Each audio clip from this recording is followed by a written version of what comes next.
All right, so this is Bacchus of Horribly Hooched sitting down with the wonderful, talented, and a little bit demented Billy Bloody Bill Pon of Circus of the Dead fame, or infamy rather, at this point. Yeah. Thanks for joining me, man. No, not a problem. I'm looking forward to it. They said you guys were friends with Brad Potts, right? That's right, yeah. He was actually the one who recommended that we check out the film, and he told us a story about something about, and it's a minor spoiler, like That's okay. stapling a vagina to a face and then doing things with said face. And we had no idea that he was actually talking about a scene from a movie because he played it like Bill Oberst was like just saying some kind of dirty joke. But then we No, it wasn't. It wasn't in the movie. That's what we did. that's what you did. Yeah, we took turns on it. Yeah, me, him, and Bill. Yeah. So it turns on it. That's Yeah. fucked up. But I was first though. No sloppy seconds. there you go. I mean, director, you get first dibs, right? Yes, that's it. Yeah. So, on that note, how did you get to Circus of the Dead? I mean, obviously, there's some familiar themes, clowns, cannibalism, dementia, whatever. But that is if not one of the most unique storylines and concepts I've encountered in easily the last 10 fucking years.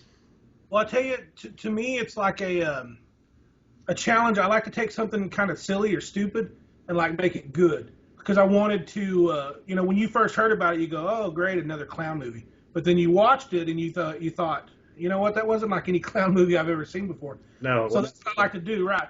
Now it come from I run two haunted houses here in West Texas, DEFCON 1 Haunted Warehouse, and then Circus of the Dead Murder Maze, and just we started that back in 2004, 2005, and just started building a backstory of this guy named Popcorn and stuff like that, and all these weird characters like Dollboy and Pepe the Chainsaw Juggling Mime and stuff like that, and just started building a backstory and just wanted to do a movie kind of about these characters I kind of fantasized about inside the haunted house. fuck, that's so awesome. So 10 years of a haunted house, and you turn it into a movie.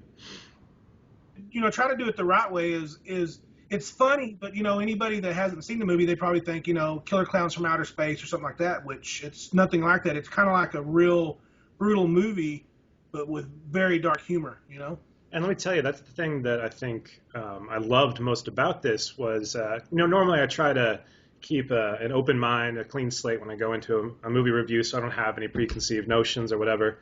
But there's just fucking nothing that could have prepared me for for what that was. I mean, saying clowns, whatever, like you said, an image springs to mind, but it's not popcorn. I mean, that was probably since Stephen King's It, I've not been more disturbed and entertained by a clown.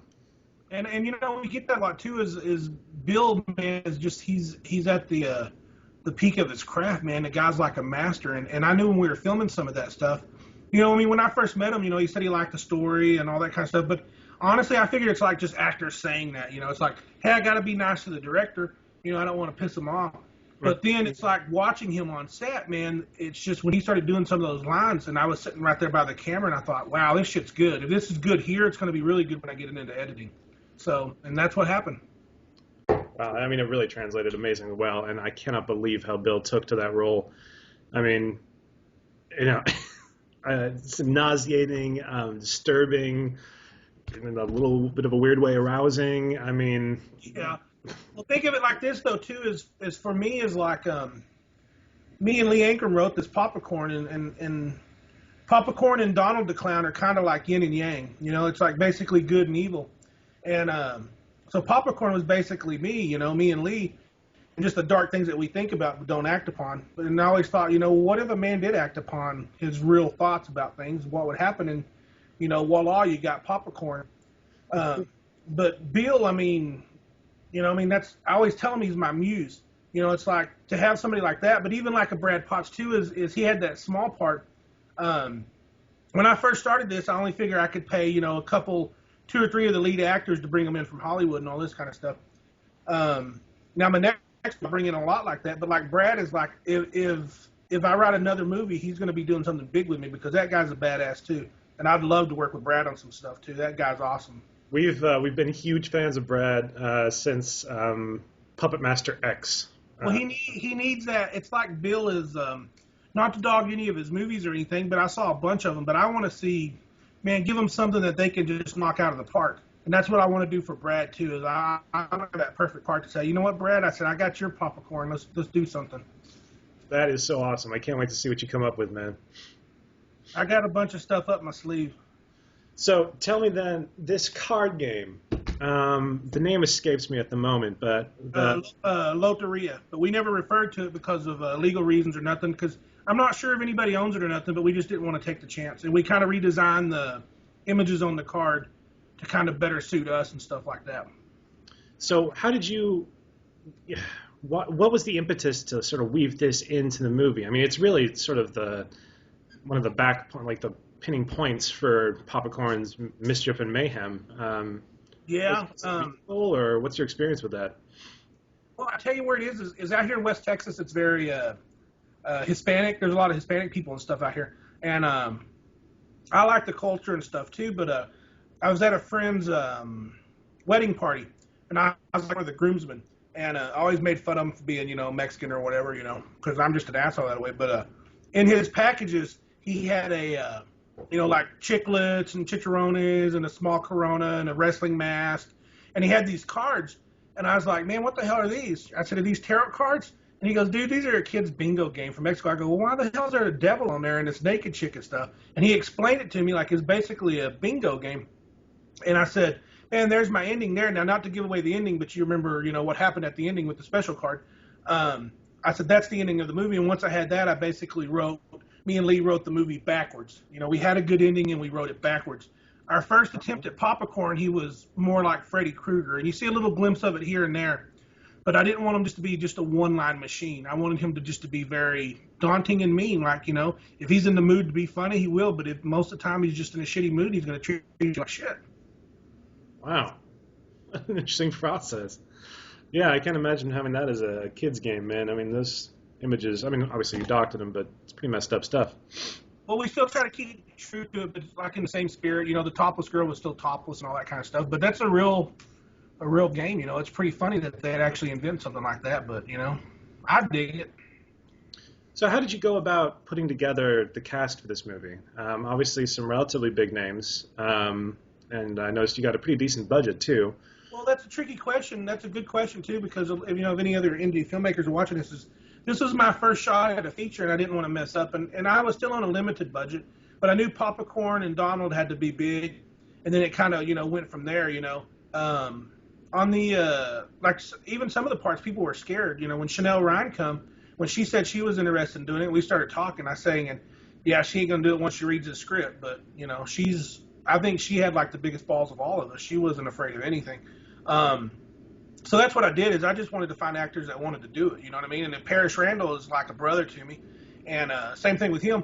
It's like I always see him kind of play the Popcorn kind of guy or the mean villain or something like that. It's like I want to see this guy act, scared, and emotional and crying and all that kind of stuff. And I was real proud of him in his performance. Those tears are real. If you're on set, they're real. It's amazing the range that he went through. And really gave some life to what could have been an otherwise two-dimensional character. Yeah. It was a very tough role to play. Really tough role to play. Because when Bill gets in front of you and does that stuff, man, that dude don't blink or nothing. And that stuff was scaring me, and I wasn't even he was sitting there drooling on Chanel and all that kind of stuff, man. I felt bad, but I didn't call cut. I let that stuff go a little bit long because I just said just in case some magic happens. And sure enough, we caught magic every once in a while just by letting things run a little long. Yeah, dude. It's it's very similar, Kubrick in The Shining, where he would push the actors to their limits, and get these sort of genuine reactions. And that was, I think, the life force of the movie was that it just felt so fucking real. And well, I would like to take credit for it and say it had a lot to do with me, but man, when you got badass actors. It's these guys come into work. Everybody that come into work. The Patrick Ryan, the Tiffany Fest come in, and she had to do that scene in the convenience store and stuff like that. Roger Edwards, that guy's a trooper. He intimidates you when he takes his shirt off because I'm not quite built that good like he is. Well, I am in my head, but not in real life or not. But anyway, these guys are all troopers, man. They come in and it was a crazy script on paper and stuff, and just. I'm glad they all didn't say I was crazy and F off and then not not do the movie. But no, when you got great actors under you, jeez. I mean, the work was already halfway done when I got there. We just had to get the lines right is all we had to do, and we're already halfway done just casting the right people.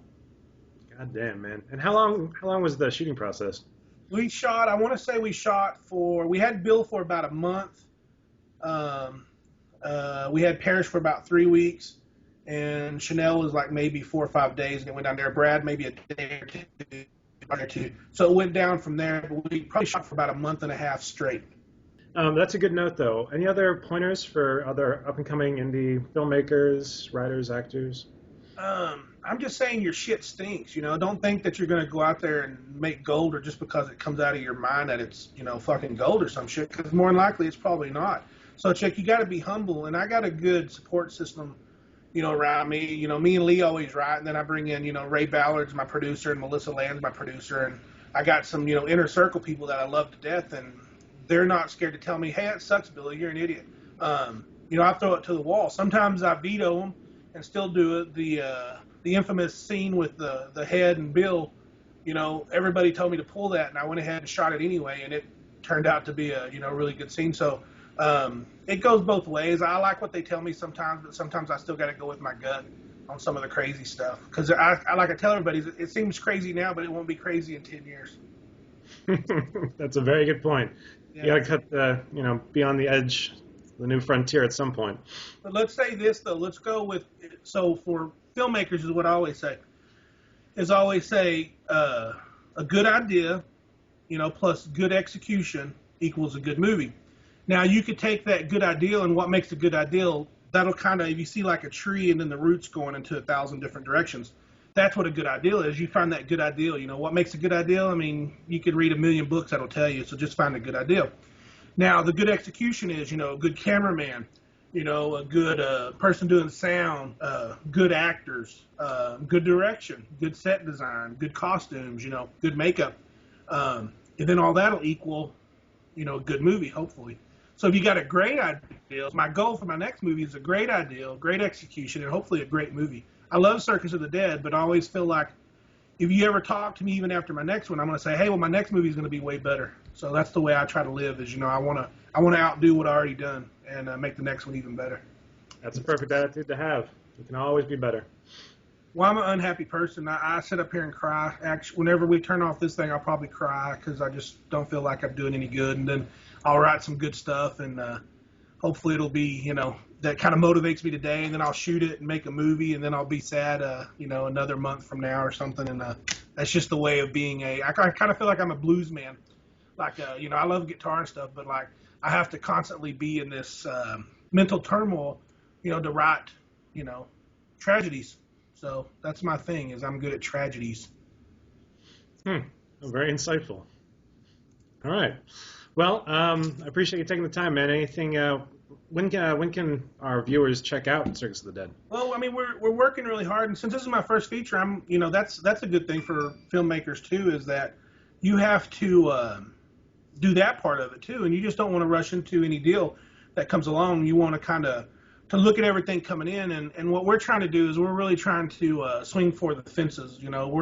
We're going to try to start as big as we can to get out, because I think there is something special about this movie. As screwed up and as twisted as it is, it's got a lot of heart, and I think there's just something magical about it. It's when you watch it, hopefully when you watch it, you can't get it out of your mind. You keep thinking about it, and you go, you know what, I got to show somebody else this, because this stuff is so screwed. I don't know why I like it. I need somebody else to validate why I like this, because it's freaking me out that I would like something so twisted. So Exactly. I think it's got magic, I hope. No, there's absolutely some magic to this. Okay, well, keep us posted, and we'll be sure to keep our viewers posted. Thanks so much for taking the time, man. Yeah, thank you guys. Anytime y'all need something, you let me know, and I'll get you guys hooked up. I appreciate all you do for me. Thank you so much. It's our pleasure, seriously. All right. Cheers. See you.